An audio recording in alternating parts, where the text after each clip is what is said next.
The auditorium was thick with tension before Nancy Pelosi even spoke. The crowd was a curious mix. Loyal Democrats applauding the seasoned politician, while a sharp cluster of conservatives anxiously awaited Jonathan Roumie to take the stage. It felt less like a debate and more like a moment of reckoning. Every word was bound to make waves. Pelosi entered with her signature, confident posture, radiating the aura of someone who had seen it all and come out victorious. The camera zoomed in, catching every subtle move, every glance, as if history was about to unfold in real time. When she leaned into the microphone, her voice was seasoned, shaped by decades of service, carrying the weight of the political battles she had fought and survived. But there was an edge behind her words, someone intent on silencing her opponent before the exchange even began.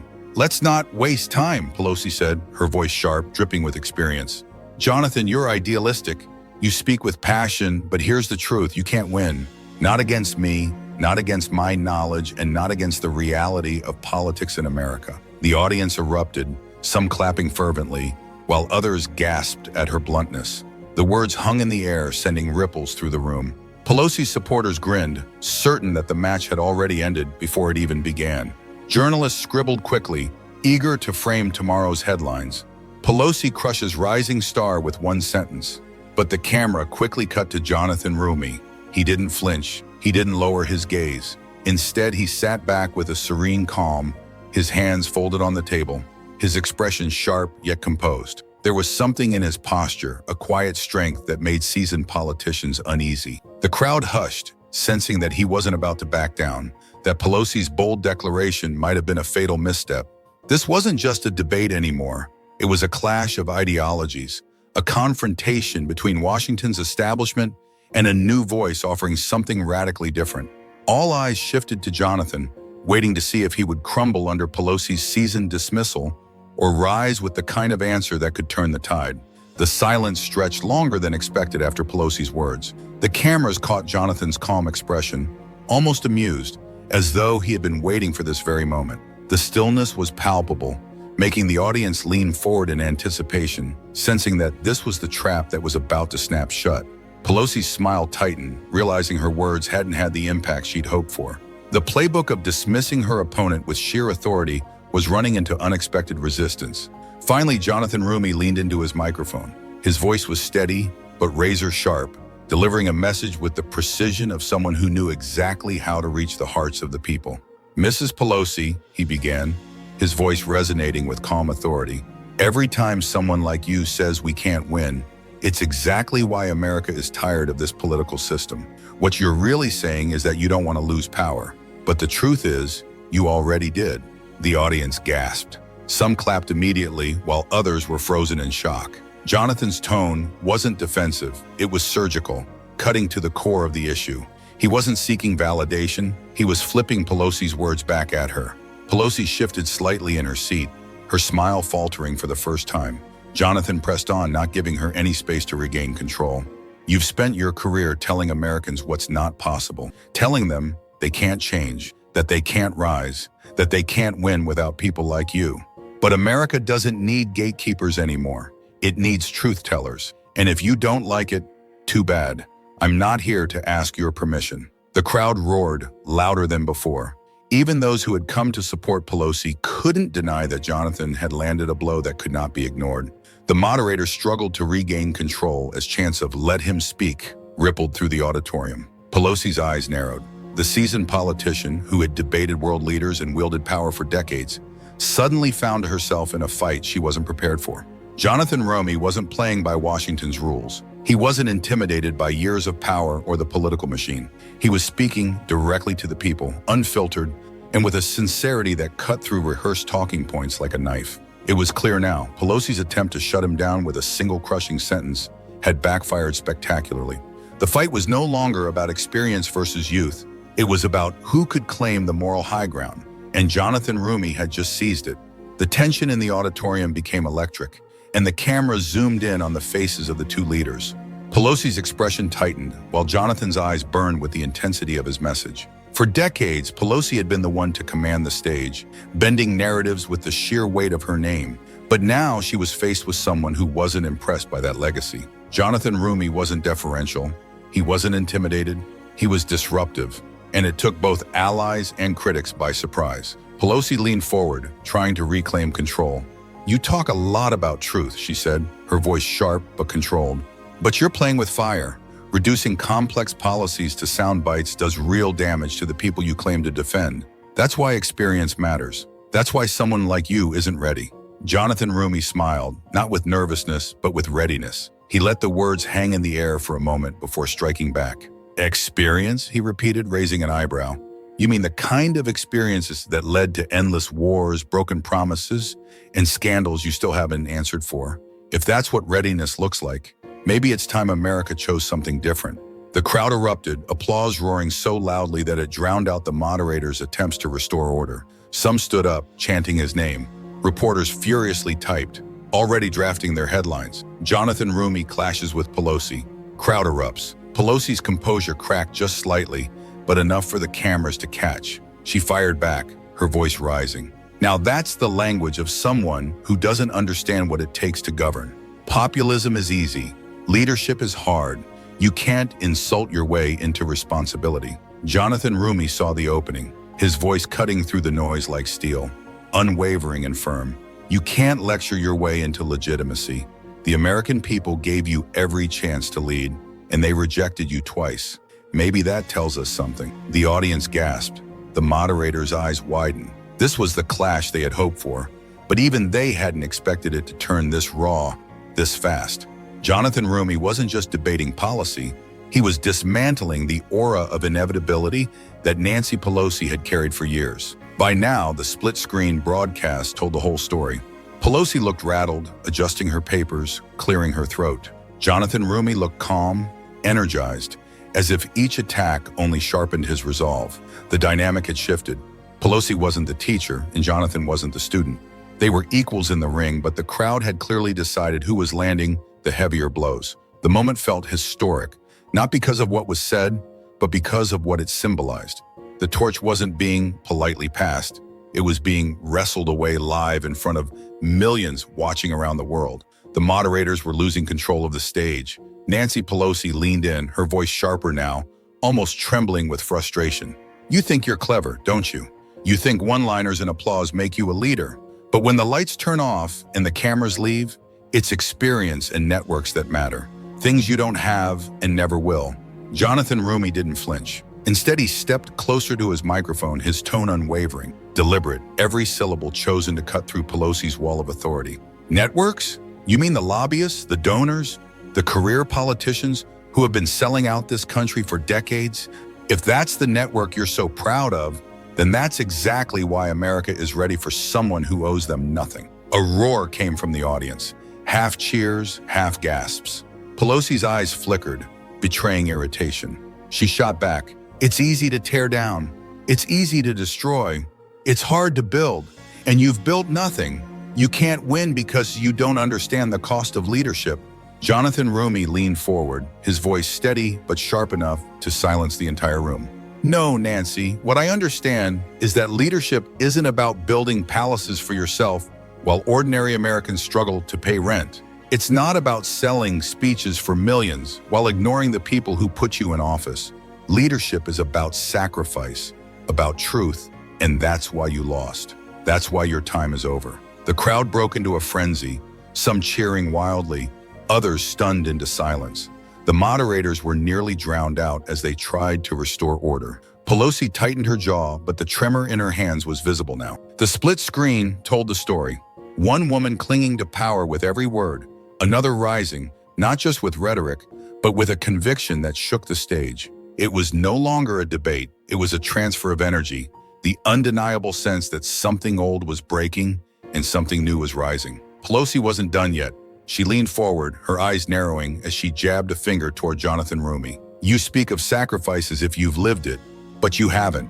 I've faced world leaders, I've sat in war rooms, I've carried the burden of decisions you can't even imagine. You've only carried slogans, and slogans don't win wars. They don't pass laws, and they sure as hell don't save lives." The audience quieted. For a moment, it felt like Pelosi had regained her footing, that her experience and authority might overwhelm the younger man before her. Cameras zoomed in, capturing every flicker of tension between them.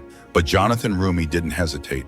He placed his hands firmly on the podium, his voice calm but filled with conviction.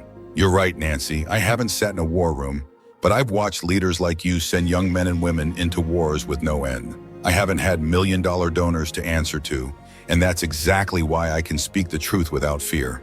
My burden isn't hiding mistakes behind polished speeches. My burden is standing here unbought and unbroken, giving voice to the people you left behind." The words hit like thunder. Pelosi blinked, her lips parting as if to speak, but no words came. Jonathan Roumie's line cut deeper than any attack, not because it was cruel, but because it exposed the very wound Pelosi could never close. The crowd erupted, some on their feet, clapping, whistling, shouting Jonathan's name. Others sat frozen, shocked by the audacity, but unable to deny the raw force of the moment. And then the cameras caught it. Pelosi's forced smile, tight, brittle, masking a fury she could no longer hide. Jonathan Roumie had turned what was meant to be a scolding into a revelation. The debate no longer belonged to Pelosi. It belonged to the man she had tried to dismiss. The silence in the room stretched long enough to feel like a lifetime. Pelosi's forced smile trembled on the edges, and everyone watching, whether in the studio or at home, could sense that the balance of power had shifted. Jonathan Roumie didn't rush to fill the void. He let it hang there, let the weight of his words sink in, until the audience was leaning forward, waiting, almost begging for him to strike again. Finally, he straightened his posture, his tone steady, but edged with fire. "This is the difference, Nancy. You've spent decades building a dynasty of words, promises, and speeches. But where did it lead? The factories still closed, the borders still bled, the families still struggled. And yet you expect people to clap because you call it experience. Well, experience without results isn't leadership, it's failure." The camera panned across the crowd, gasps, nods, applause rising again. Pelosi shifted uncomfortably, her hand tightening on the podium. Jonathan Roumie leaned closer, his voice cutting through like a blade. "You told me I couldn't win, but maybe the truth is you can't stand that someone like me, without the machine behind her, without the establishment's crown, could stand here and show that everything you built can collapse with one line of truth." The eruption this time was undeniable. Cheers! Chants of Jonathan Roumie echoed through the hall. For Pelosi, the worst nightmare wasn't losing the debate, it was losing the room. And in that moment, the room belonged entirely to her opponent. The moderators exchanged nervous glances, unsure how to steer the chaos back. Pelosi's eyes flashed with something between rage and disbelief. She had been cornered, not by another political titan, but by the very voice she thought she could dismiss. Jonathan Roumie stood tall, calm amid the storm. He didn't shout, he didn't gloat. He simply let the energy of the crowd confirm what everyone already knew. The torch had passed, but it hadn't been given. It had been seized. Nancy Pelosi finally snapped back, her voice rising louder than before, almost desperate. "You think you've exposed me? You think this crowd means anything? I've stood on bigger stages, debated bigger names, and I've buried careers with one hand tied behind my back. You're not special, Jonathan. You're a moment, and moments fade." The words echoed, but they didn't land. Instead of applause, the audience fell into a tense hush. It wasn't confidence, it was panic. Pelosi's attempt to summon authority sounded more like a plea than a command. Jonathan Roumie didn't hesitate. He stepped forward, his voice calm, but unshakably sharp. "No, Nancy. What fades are the excuses. What fades are the speeches that lead to nothing. You built an empire of empty words. And you're right about one thing. Moments don't last. But truth endures. And the truth is that the people you claim to fight for are still waiting. And tonight they're watching you get exposed." The crowd erupted once more, thunderous and raw. Chants rolled through the auditorium like a wave. Pelosi looked out into the sea of faces, and for the first time, she looked small. Jonathan Roumie turned slightly toward the camera, addressing not just the room but the millions watching at home. "This isn't about me winning or her losing. This is about reminding America that no one is untouchable when the truth is laid bare." The contrast couldn't have been clearer. Nancy Pelosi gripping the podium like it was a lifeline. Jonathan Roumie standing free, his words carving into history. The tension in the room had reached a fever pitch. Pelosi gripped her podium with both hands, knuckles widening, her composure slipping as the lights bore down on her. The camera zoomed in, capturing every twitch, every strained breath, as if the nation could see her armor cracking in real time. She finally leaned toward the mic, her voice sharper, louder and more desperate than it had been all night. You think you've exposed me? You think this audience chanting your name means anything? I've stood on stages that dwarfed this one, debated titans of politics, and buried opponents with less effort than it takes me to wave my hand.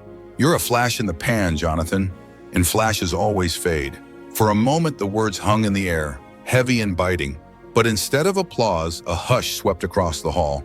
It wasn't the silence of respect, it was the silence of Dewat. Pelosi's declaration didn't sound like dominance, it sounded like fear. Her attempt to tower over the moment instead revealed how cornered she truly was. Jonathan Roumie didn't let a beat pass. He stepped forward, his voice low at first, but charged with electricity. No, Nancy. What fades are excuses. What fades are empty promises that stretch for decades with nothing to show for them. What fades are speeches that line your pockets, but leave everyday Americans with nothing but higher bills and lower trust. He let his eyes sweep across the crowd, locking in with audience members who leaned forward in their seats. You're right about one thing. Moments don't last, but truth endures. And tonight, the truth is standing right here, staring you in the eye. The crowd erupted, the sound ricocheting off the walls. Chants began to rise again, rhythmic, echoing through the auditorium. Pelosi's expression faltered. She blinked rapidly, then tried to summon her usual steel. But Jonathan Roumie wasn't finished. He pressed on, sharper now, his words like daggers. You said I can't win. Tell me, Nancy, did you win? Did you win when working families were forced into 2-3 jobs while you collected 6-figure checks for talking behind closed doors? Did you win when millions of Americans lost faith in democracy because leaders like you treated it like a Broadway stage? Did you win when the country asked for answers and all you gave them was a shrug and a laugh? Gasps rolled through the audience as cameras caught Pelosi's tightening jaw. Jonathan Roumie raised his hand slightly, as if cutting through the air, and delivered his heaviest blow yet. No, Nancy, you didn't win. You endured. You survived. But surviving isn't leading. And now, tonight, you're not surviving. You're being revealed. The auditorium thundered with applause. Some stood clapping until their hands were red. Others just stared, mouths open at the sheer scale of the reversal happening before their eyes. Pelosi, who had once been untouchable, who had commanded rooms with a single glance, was shrinking in front of the cameras. Jonathan Roumie turned back toward the nation, speaking beyond the stage. This isn't about me versus Nancy. It's about reminding America that truth outlasts power every single time. And tonight, that's exactly what you were witnessing. Pelosi's lips parted, but no words followed. Her silence was louder than any insult, louder than any rebuttal, and the silence was fatal. The silence after Jonathan Roumie's last words was almost unbearable. It wasn't the kind of silence that gives a speaker time to gather their thoughts. It was the silence that spelled collapse. Pelosi stood there, her fingers tapping nervously against the side of the podium, her lips pressing together in a thin line, as if holding back words she no longer trusted herself to speak. The cameras captured everything: the narrowing of her eyes, the twitch in her jaw, the slight shuffle of her stance. For someone who had built her career on commanding every room, this silence looked like surrender. Jonathan Roumie seized the moment. He leaned forward, lowering his voice just enough that the hush made everyone strain to catch his words. "This is what accountability looks like," he began, his tone sharper than steel. "When the lights shine the brightest, when the nation is watching, leaders either rise or they break. And tonight, Nancy, you've shown which one you are." The crowd responded like a wave crashing, a roar swelling that rattled the stage. Some in the audience were on their feet, fists raised, shouting Jonathan's name. Others simply stared at Pelosi, almost disbelieving that the woman who once stood on the cusp of the presidency was being carved apart by someone a generation younger. Jonathan Roumie didn't relent. He pointed toward the cameras as if speaking directly to millions watching from their living room. This isn't just about one politician. It's about decades of a system that told Americans to wait for change only to watch their dreams be traded away for power and profit. Pelosi says, "I can't win." But the truth is, America can't afford for people like her to keep winning. Pelosi finally tried to interject, her voice cracking under the weight of the moment. "You don't understand the pressures," she began. Jonathan Roumie saw the opening, his voice cutting through the noise like steel. "You think you've got the upper hand? You think this crowd's reaction means anything? I've stood on stages much bigger than this, debated more powerful figures, and I've had to fight for every inch. You're not special, Nancy. You're a moment, and moments fade. The words hung in the air, but they didn't land the way Pelosi had hoped. Instead of applause, the audience fell into a tense hush. It wasn't confidence, it was panic. Pelosi's attempt to regain control sounded more like a plea than a command. Jonathan Roumie didn't hesitate. He stepped forward, his voice calm but unshakably sharp. "No, Nancy. What fades are the excuses. What fades are the speeches that lead to nothing. You've spent decades building a legacy of empty promises. And yet, here we are. The American people are still struggling, and they're still waiting." The crowd erupted once more, thunderous and raw. Chants began to roll through the auditorium like a wave. Pelosi looked out into the sea of faces, and for the first time, she looked small. Jonathan Roumie turned slightly toward the camera, addressing not just the room but the millions watching at home. "This isn't about me winning or her losing. This is about reminding America that when the truth is finally revealed, no one is untouchable." The contrast couldn't have been clearer. Nancy Pelosi gripping the podium like it was a lifeline. Jonathan Roumie standing free, his words carving into history. The tension in the room reached a fever pitch. Pelosi gripped the podium with both hands, knuckles widening, her composure slipping as the lights bore down on her. The camera zoomed in, capturing every twitch, every strained breath, as if the nation could see her armor cracking in real time. She finally leaned toward the mic, her voice sharper, louder, and more desperate than it had been all night. "You think you've exposed me? You think this audience chanting your name means anything?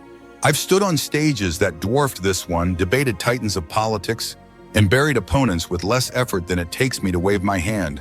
You're a flash in the pan, Jonathan, and flashes always fade." For a moment, the words hung in the air, heavy and biting. But instead of applause, a hush swept across the hall. It wasn't the silence of respect, it was the silence of doubt.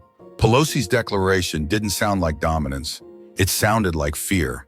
Her attempt to tower over the moment revealed how cornered she truly was. Jonathan Roumie didn't let a beat pass. He stepped forward, his voice low at first, but charged with electricity. "No, Nancy. What fades are excuses. What fades are empty promises. Decades of speeches that line your pockets, but leave the people with nothing but higher bills and lower trust. What fades is the idea that we have to wait for change. We don't. The truth is standing here, right in front of you." The crowd erupted, the sound ricocheting off the walls. Pelosi's expression faltered. She blinked rapidly, trying to regain her composure. But her opponent wasn't finished. Jonathan Roumie pressed on, sharper now, his words like daggers. "You said I couldn't win. Tell me, Nancy, did you win? Did you win when working families were forced into 2 or 3 jobs, while you collected 6-figure checks for speeches? Did you win when millions of Americans lost faith in democracy because leaders like you treated it like a Broadway stage? Did you win when the country asked for answers, and all you gave them was a shrug and a laugh?" Gasps rolled through the audience as cameras caught Pelosi's tightening jaw. Jonathan Roumie raised his hand slightly, as if cutting through the air, and delivered his heaviest blow yet. "No, Nancy, you didn't win. You endured. You survived. But surviving isn't leading. And tonight you're not surviving. You're being revealed." The auditorium thundered with applause. Some stood clapping until their hands were red. Others simply stared, mouths open at the sheer scale of the reversal happening before their eyes. Pelosi, who had once been untouchable, now seemed smaller than ever, shrinking in front of the cameras. Jonathan Roumie turned back toward the nation, speaking beyond the stage. "This isn't just about one politician. It's about a nation deciding whether it will accept the same tired voices or demand something new." Pelosi's legacy is one of excuses, of walls built higher and higher between leaders and the people. But mine will be about tearing down those walls. Pelosi attempted to smile, but it only deepened the image of defeat. The cameras captured every frame, her clenched jaw, her stiff posture, her silence. Meanwhile, Jonathan Roumie stood tall, his blue blazer gleaming under the lights, his crossed necklace catching the glow, a visual symbol of conviction, in sharp contrast to Pelosi's faltering composure. Then came the line that broke the night open. Jonathan Roumie leaned forward, his voice a razor's edge. "You can tell me I can't win. You can laugh, you can scoff, you can try to silence me, but here's the truth. You already lost the moment you underestimated me." The hall shook as the audience leapt to their feet. The sound was deafening, a wall of cheers, applause, and chants of Jonathan Roumie that drowned out everything else. The broadcast camera zoomed in on Jonathan's unflinching face, his words echoing across living rooms and smartphones nationwide. Pelosi, once the towering figure, now seemed smaller than ever, her shoulders slumping as she forced one last weary smile. But it was too late. The narrative had shifted irreversibly, and as the lights dimmed on the debate stage, the headline had already written itself, not about Pelosi's challenge, but about Jonathan Roumie's defiance. A younger voice had stood against the establishment and left it reeling, with one unforgettable truth reverberating across America. Pelosi declared she couldn't win, and Jonathan Roumie shattered that prophecy live before the world. This wasn't just a debate, it was a reminder. The elites can laugh, they can doubt, they can say we'll never win, but the truth is every time they say you can't, America proves them wrong. Pelosi declared, "I couldn't win, but tonight we showed that no voice is too small and no challenge is too big. The future belongs to those who stand tall and never back down, and I will never back down." What an unforgettable moment. As we witnessed the clash between Jonathan Roumie and Nancy Pelosi, the balance of power shifted before our eyes. This wasn't just a debate, it was a powerful reminder that the truth always prevails in the end. What do you think? Let us know your thoughts in the comments below. Don't forget to like this video if you believe that every voice deserves to be heard. Make sure to hit that subscribe button and turn on notifications so you never miss a moment of the real stories, the powerful debates, and the truth that shakes the world. Join our community. Together we can bring change one story at a time.